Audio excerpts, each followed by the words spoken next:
I bought my boat in Panama. In May, I took the plane to Panama and went to take a look at the boat. I got to Panama City, it was really nice weather, and I got into the cab and drove to Colon. And we passed the Panama Canal to get to the marina. And it was just getting dark at the time that I arrived at the marina. So, you know, perfect, you arrive somewhere, it's already night, and actually you should go to bed, but I decided to have a little beer and to wander around the piers and take a look for my boat.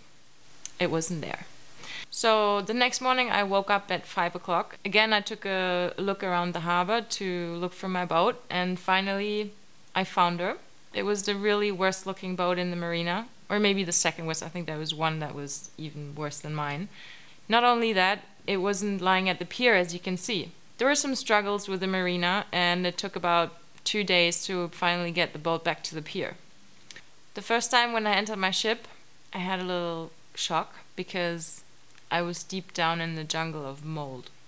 There was mold everywhere. There was like coral mold hanging down from the top, and the wood was all moldy. There was like a mold layer on everything, like on all the wood, and the cushions were really bad. It was really stinky. It was disgusting. And it took me more than a week to clean the whole thing. And I was wearing long pants, long shirt, and a mask, and a hoodie. And it was like 40 degrees outside. It was totally crazy. The next thing we had to do was to see whether the engine is running. So I needed a mechanic to check on the engine.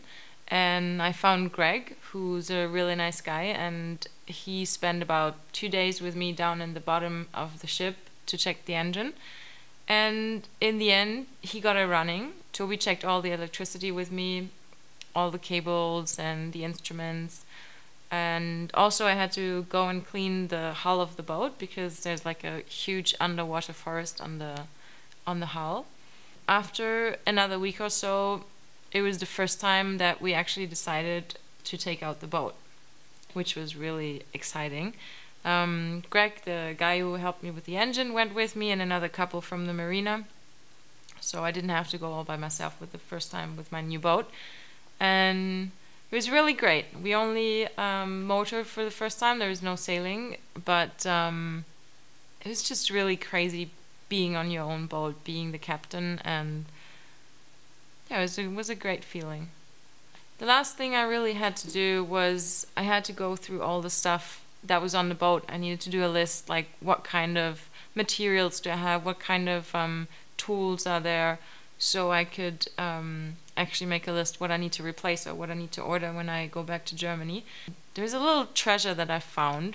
It's a little piece of art, actually.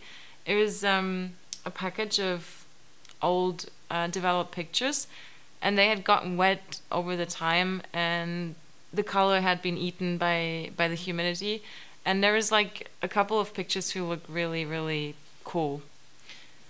So the boat was mine. One really essential step closer to the big plan of sailing the world.